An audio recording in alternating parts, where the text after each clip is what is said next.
Chapter 30. Tommy looked up from the chair, waiting patiently to be called. Tommy Collins to see Dr. Joe Sunai in room 3, please. Tommy limped into the doctor's office. Colby was still in the waiting room when his phone rang.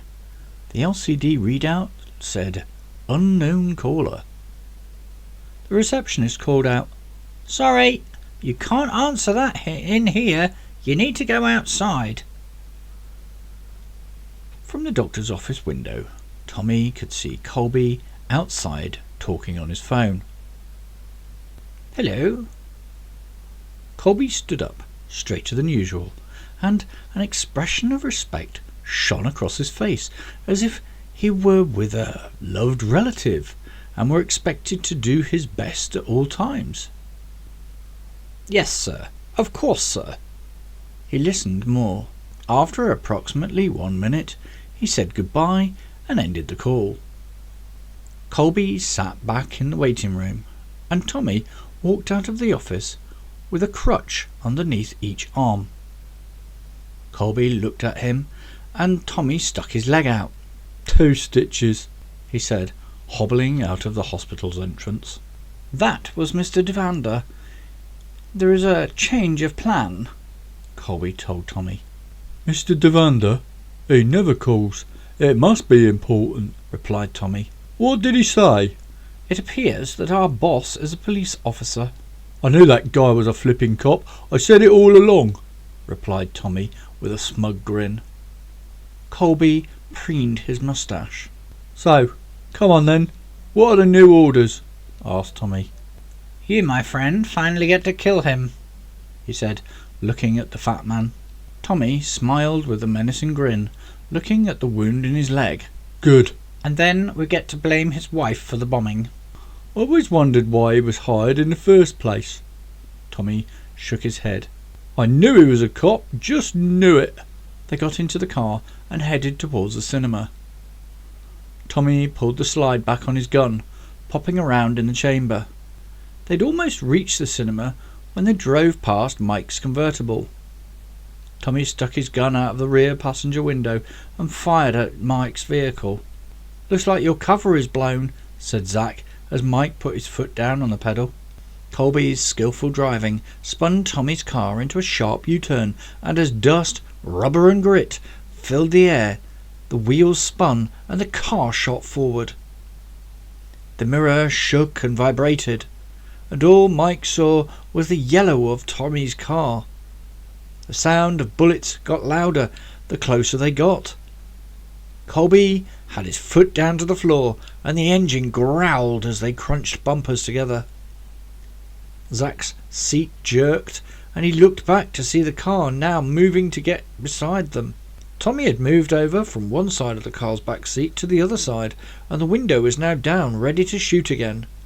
Bullets whizzed through the air, shattering the side windows of the other car and making holes in the side doors.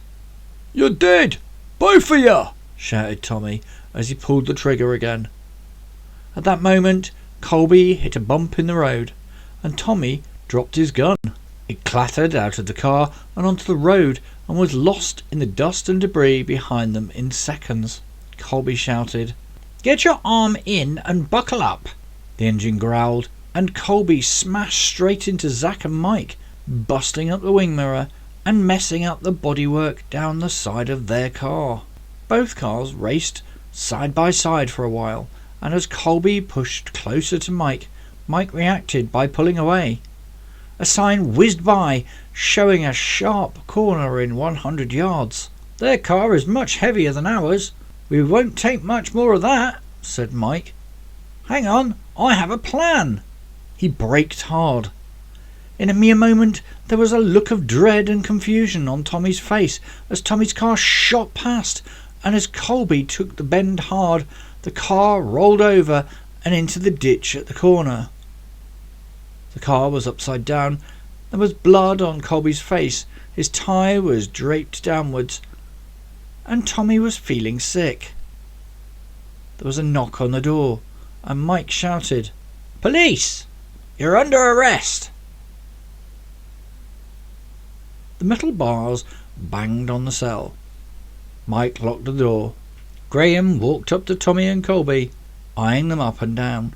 "Who on earth do you think you are?" he said, his thick Scottish accent filling the air. "You think you can come to my town and plan something like this? I demand you to tell me where Mr.Devander is. If you tell us, I will be lenient on you and tell the judge you cooperated with the investigation." "And what happens if we don't?" said Tommy, trying to call his bluff. Graham tapped the barrel of his gun against the bars of the cell and whispered, "Well, let's put it this way. I don't want you to be here when the dam floods the town. Do you?" "You can't do that. You're the cops. You got rules." Colby stood up off the bunk and looked at Graham. "I've seen that look before. He's not lying." Graham smiled. "So, what would it take to let us out of here? Your policeman's wage can't pay enough for all of this. Wouldn't you rather retire and kick back? How does 50,000 sound?" Graham pulled back the hammer on his gun.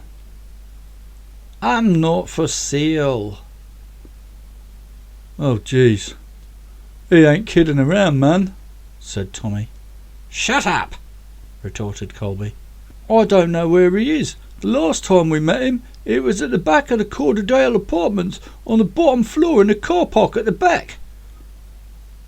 Colby punched Tommy hard, and Tommy went down like a sack of spuds. "What was that for?" Tommy asked, rubbing his jaw. "You just cost me my boat."